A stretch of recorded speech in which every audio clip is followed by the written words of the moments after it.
Hello students, hi Purvi on behalf of personal duty channel.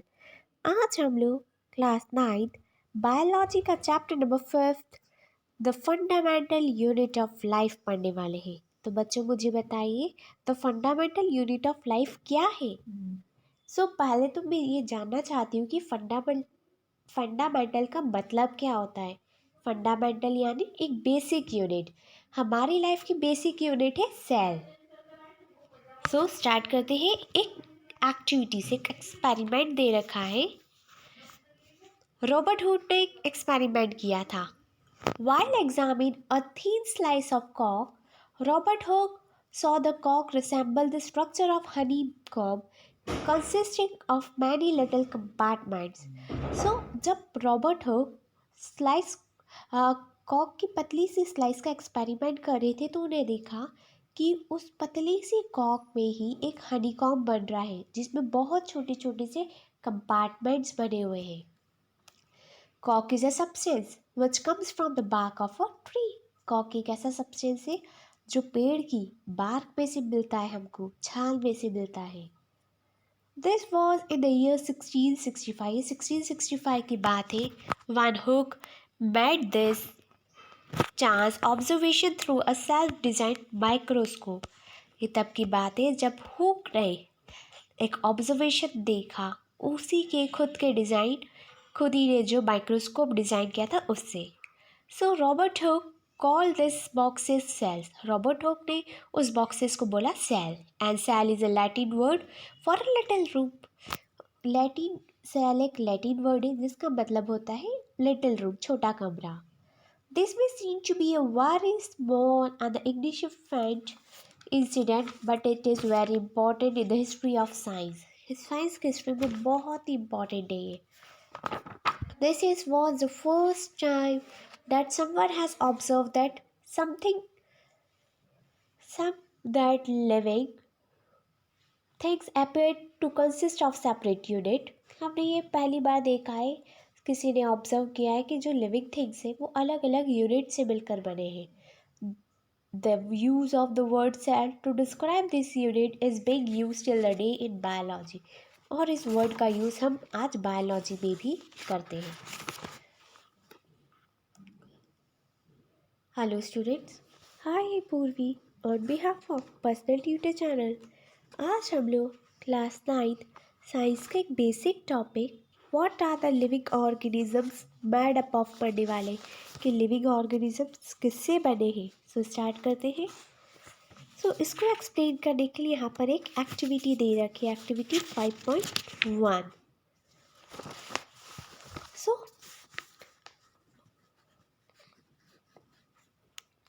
Late us take a small piece from an onion bulb. हमें onion bulb में से एक छोटा piece लेना है। With the help of pair of forceps we can peel out the skin called the epidermis। forceps का use करके हमें उस ऑनियन की स्किन को निकालना है। And concave side of the onion, उस ऑनियन की कॉनकेव साइड से यानी अंदर वाली लेयर से। This layer can be put immediately in the glass watch glass containing the water. फिर हमें उस लेयर को इमीडिएटली वॉच ग्लास पे रखना है, एंड वॉच ग्लास जिसमें पानी होगा। This will prevent the pill from getting folded और गेटिंग ड्राई। अगर हम पानी वाले वॉच ग्लास में पील रख देंगे तो उसकी वजह से ना ही ये फोल्ड हो पाएगा और ना ही ये ड्राई हो पाएगा। What do we do with this peel. तो हम इस पील के साथ क्या कर सकते हैं। Let us take a glass slice, put a drop of water on it and transfer a small piece of peel from the watch glass to the slide. हमें एक ग्लास स्लाइड लेने हैं, उसमें पानी के कुछ ड्रॉप्स डालने एंड उसको ट्रांसफ़र करना है। उसका एक छोटा सा हिस्सा हमको ट्रांसफ़र करना है from watch glass to slide, यानी उस पील का छोटा सा हिस्सा हम ट्रांसफ़र कर देंगे। Make sure that the peel is perfectly flat on the slide. हमें ध्यान रखना है कि वो जो पील है, ऑनियन पील है, वो स्लाइड पर परफेक्टली फ्लैट रहे, बिल्कुल फ्लैट पोजीशन में रहे। A thin camel hair paint brush might be necessary to help the transfer the peel. तो इसके लिए हमें बहुत पतला कैमल हेयर पेंट ब्रश चाहिए रहेगा जिसकी वजह से हम इसको ट्रांसफ़र कर सकें. Now we put a drop of saffron solution on this piece followed by a cover slip. This take care avoid the air bubbles while putting the cover slip. हमें ये ध्यान रखना है कि जब हम इसको कवर करेंगे तो उसमें एयर बबल्स ना आ जाए. And ask your teacher for help. We have prepared a temporary mount of the upper onion peel. We have observed this light under the low powered followed by the power of a compound microscope. हम यहाँ पर देख रहे हैं compound microscope पे. So what do we observe as we look through the lens? हमें क्या दिखा होगा जब हम लेंस से देख रहे हैं? Can we draw the structure that we are able to see through the microscope? क्या हम उसका स्ट्रक्चर बना सकते हैं जो हमको उस माइक्रोस्कोप में दिख रहा है? Does it look like this? क्या उसका स्ट्रक्चर इस प्रकार दिखता है? So इन क्वेश्चंस के आपको आंसर्स देने हैं. We can prepare temporary mount of onion peel of different sizes. हमें अलग अलग साइजेस के अनियन पिल्स दिखे हैं. What do we observe? हम क्या ऑब्जर्व करते हैं? Do we see the similar structure or the different structure? जब हम अलग अलग पील्स से करेंगे तो क्या हमें उनका स्ट्रक्चर सिमिलर दिखेगा यानी सेम दिखेगा या अलग अलग दिखेगा? सो आप ये एक्सपेरिमेंट करें, मुझे कमेंट सेक्शन में ज़रूर कमेंट करके बताएं. Hello students, hi Purvi on behalf of personal tutor channel. आज हम लोग क्लास 9 बायोलॉजी का एक topic what are this structures पढ़ने वाले हैं कि आखिरकार ये स्ट्रक्चर्स है क्या. सो स्टार्ट करते हैं. This structures look similar to each other. ये जो स्ट्रक्चर्स है अनियन पील के वो दिखने में तो एक जैसे हैं. Together they form a belt structure like an onion bulb. जब हम इसको साथ में रख देंगे तो एक बहुत बड़ा स्ट्रक्चर बनेगा जिसे हम बोल सकते हैं onion bulb. We find from this activity that onion bulb of different size have the similar small structure visible under a microscope. इस एक्टिविटी से हम ये बता सकते हैं कि जो ऑनियन बल्ब है अलग अलग साइज़ के उनके छोटे छोटे से स्ट्रक्चर्स होते हैं जो कि हम माइक्रोस्कोप के अंडर देख सकते हैं. And the cells of the onion peel will all look the same. जो onion peel की जो cells है वो exactly हमको same दिखेगी regardless of the size of the onion peel they came from. उसकी size के according. These small structures that we see are the basic building unit of the onion pulp. जो छोटी छोटी structures हमको दिख रहे हैं onion bulb की वो उस onion की building unit है, basic building unit. और उस structures को हम बोलते हैं cell. Not only the onions but all the organisms that we observe around are made up of cell. सिर्फ ऑनियन ही नहीं बल्कि सारे ऑर्गेनिजम्स जो हम आसपास देख पाते हैं वो सभी सेल से बने हुए हैं. However, these are also single cell that we live on their own. लेकिन उसके अलावा कुछ ऐसे भी ऑर्गेनिजम्स हैं जिसमें सिर्फ सिंगल सेल होती है. पूरी लाइफ टाइम में वो सिर्फ उसी सिंगल सेल का ही यूज़ करते हैं जिसे हम बोलते हैं यूनिसेलुलर.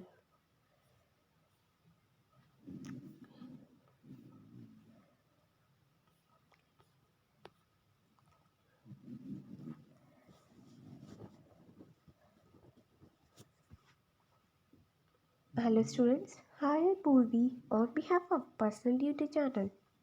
आज हम लोग क्लास 9 बायोलॉजी का एक topic what is cell made up of. Cell किससे बनी है और what is the structural organisation of the cell. Cell का स्ट्रक्चरल ऑर्गेनाइजेशन क्या है यानी सेल का स्ट्रक्चर क्या है. सो वो हम डिस्कस करेंगे. We saw about that cell have the special component called organelles. हम लोगों ने ऊपर देखा कि सेल में एक स्पेशल कंपोनेंट होता है जिसे हम बोलते हैं organelles. However it is a cell organise. इससे पता चलता है कि सेल ऑर्गेनाइज है. If we study a cell under a microscope we would come across 3 features in almost. अगर हम सेल को माइक्रोस्कोप के अंडर स्टडी करें तो हमें उसके 3 फीचर दिखेंगे इन ऑलमोस्ट एवरी सेल, हर सेल के अंदर. That are plasma membrane, nucleus and cytoplasm, ये तीनों सभी सेल्स में सेम होते हैं। All activities inside the cell and the interaction of the cell with its environment are possible due to this feature. So cell के अंदर जितनी भी एक्टिविटी होती है environment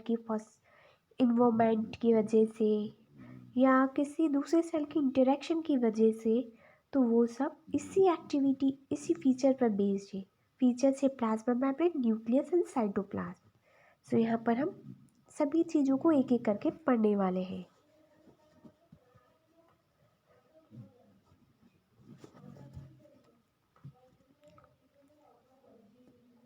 hello students, hi Purvi on behalf of personal tutor channel.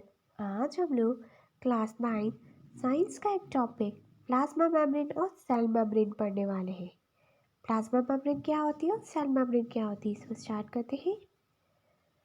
This is the outermost covering of the cell that separates the content of the cell from its external environment. Plasma membrane cell की covering का सबसे बाहर वाली layer होती है, जिसकी वजह से हम सेल को सेपरेट कर सकते हैं एक्सटर्नल इन्वायरमेंट से। बाहर के इन्वायरमेंट से अगर हम सेल को सेपरेट करना चाहते हैं तो वो सेपरेट हो जाएगी प्लाज्मा मेम्ब्रेन या तो फिर सेल मेम्ब्रेन की वजह से।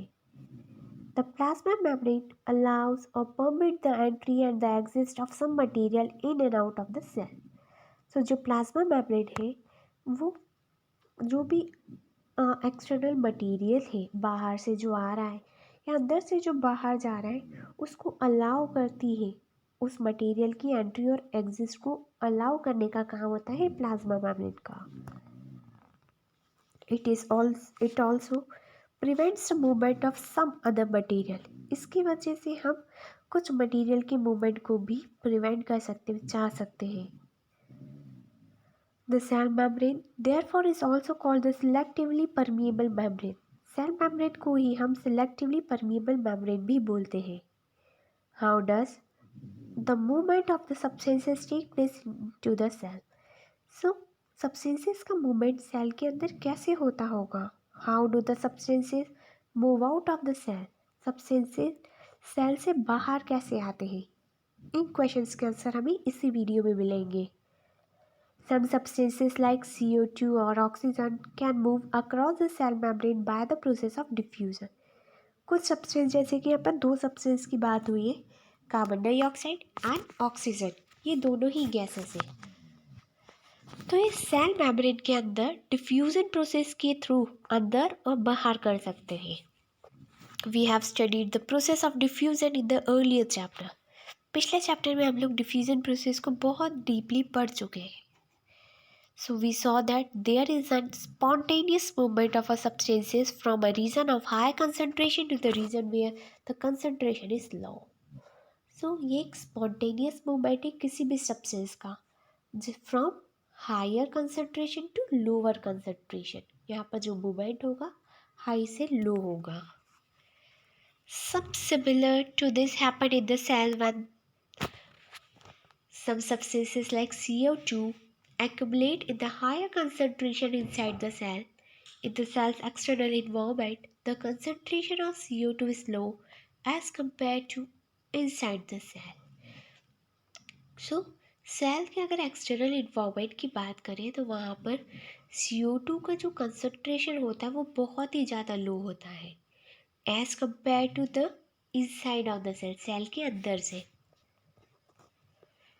As soon as there is a difference of the concentration of CO2 inside and outside the cell, CO2 moves out of the cell from the region of high concentration to the region of lower concentration outside the cell by the process of diffusion.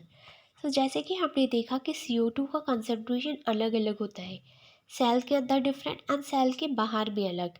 इस वजह से CO2 बाहर निकल जाती है from higher concentration to lower concentration. Higher concentration से बाहर आती है लोअर कंसनट्रेशन में by the process of diffusion. Similarly oxygen का बताया है, oxygen enter the cell by the process of diffusion.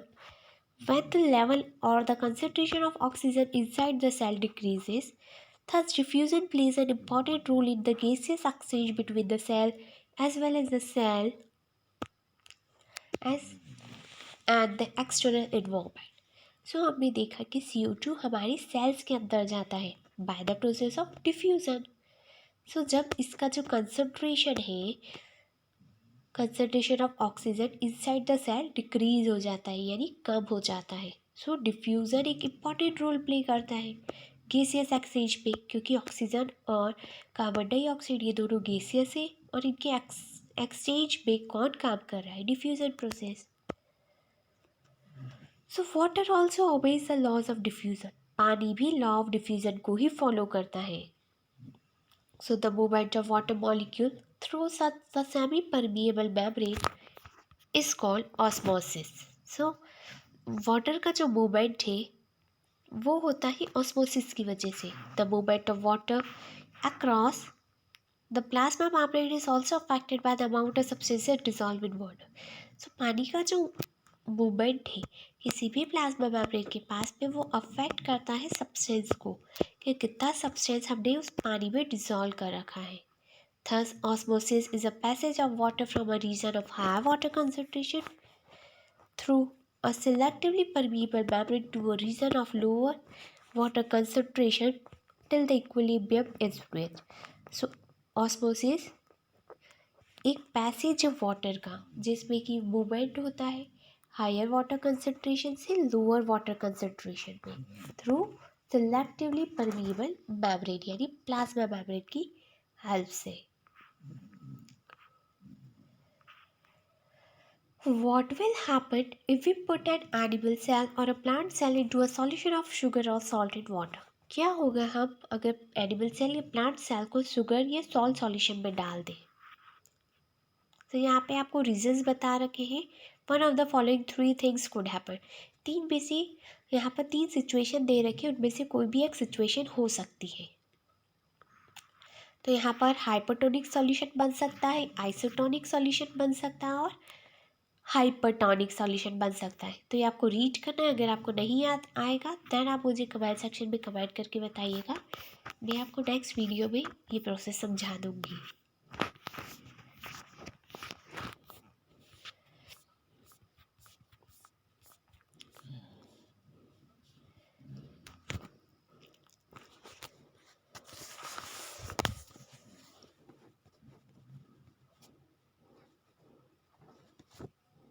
Hello students, hi Purvi on behalf of personal tutor channel.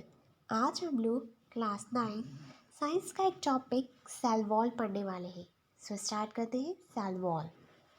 Plant cell in addition to the plasma membrane have the another rigid outer covering called the cell wall. Plant cells जो होती है उनमें plasma membrane के अलावा भी एक rigid outer covering होती है, एक हार्ड कवरिंग होती है जिसे हम बोलते हैं cell wall. So the cell wall lies outside the plasma membrane. Cell wall plasma membrane के बाहर वाली लेयर होती है। The plant cell wall is mainly composed of cellulose. So जो प्लांट की जो सेल वॉल है वो बनी हुई है सेलुलोज से। And cellulose is a complex substance and provide the structural strength to plant. Cellulose एक कॉम्प्लेक्स सब्सटेंस है जिसकी वजह से प्लांट्स का एक स्ट्रक्चर मेंटेन किया गया है, स्ट्रक्चरल स्ट्रेंथ देता है प्लांट को। When a living plant cell loses the water through the osmosis, there is a shrinkage or the contraction of the content of the cell away from the cell wall. जब कोई भी plant cell अगर water को loss करता है osmosis process की वजह से, तो वहाँ पर श्रिंकेज होता है, यानी वो श्रिंक हो जाता है। So this phenomena is known as plasmolysis. इस फिनोमिना को हम बोलते हैं plasmolysis. We can observe the phenomena by performing the following activity. यहाँ पर ये फिनोमिना आपको एक एक्टिविटी से समझा रखा है। सो एक्टिविटी 5.6 है mount the peel of the rhoeo leaf in water on a slice and examine the cell under the high power microscope. हमें एक रियो लीफ लेनी है पानी के अंदर एंड उसको हाई पावर माइक्रोस्कोप में आपको चेक करना है। Note the small green granules called the chloroplast. So वहाँ पे जो स्मॉल ग्रीन ग्रैन्यूल्स रहेंगे वो है chloroplast. They contain a green substance called chlorophyll. प्लास्ट में ही एक ग्रीन सब्सटेंस होता है जिसे हम बोलते हैं chlorophyll. Put a strong solution of sugar और salt on the mountain leaf on the slice. फिर हमें उसी सॉल्यूशन में, शुगर या सॉल्ट सॉल्यूशन में हमें माउंटेन लीफ को डालना है। Wait for a minute and observe under the microscope. What do we observe? हमें कुछ मिनट वेट करना है और चेक करना है कि हम क्या ऑब्जर्व करते हैं। Now place some rhoeo leaves in the boiling water for few minute. फिर रियो लीव्स को हमको गर्म बॉयल पानी में रखना है। दिस किल्स द सेल्स, जिसकी वजह से सेल्स मर जाएगी। Then mount one leaf on the slice and observe it under the microscope. फिर हमें वो लीफ स्लाइस पर लेनी है और माइक्रोस्कोप के अंदर देखना है। Put a strong solution of sugar or salt on the mountain leaf on the slice, wait for a minute and observe it again. What do we find? That plasmolysis occur now? कि यहाँ पे plasmolysis हुई है? So, what do we infer from this activity? It appears that only living cells and non-dead cells are able to absorb water by osmosis. हम ये देखते हैं कि सिर्फ living cell, dead cells capable नहीं होते कि वाटर को absorb कर सके। Cell wall permits the cell of a plants, fungi, and bacteria to withstand very dilute external medium without the bursting. In such media, the cell tends to take up the water by osmosis. So in सब media में जो cells है वो water को ले लेती by osmosis. The cell swells, जो cells फूल जाती है, building up the pressure against the cell wall. Cell wall में एक प्रेशर बन जाएगा। The wall exert an equal pressure against the cellulose cells. Because of their wall, such cells can withdraw such greater changes in the surrounding media than the animal cell. So, बच्चों, ये था इस video का content. अगर आपको इस video से related कोई भी डाउट है तो आप मुझे कमेंट सेक्शन में ज़रूर कमेंट करके बताइए। Thank you, have a nice day.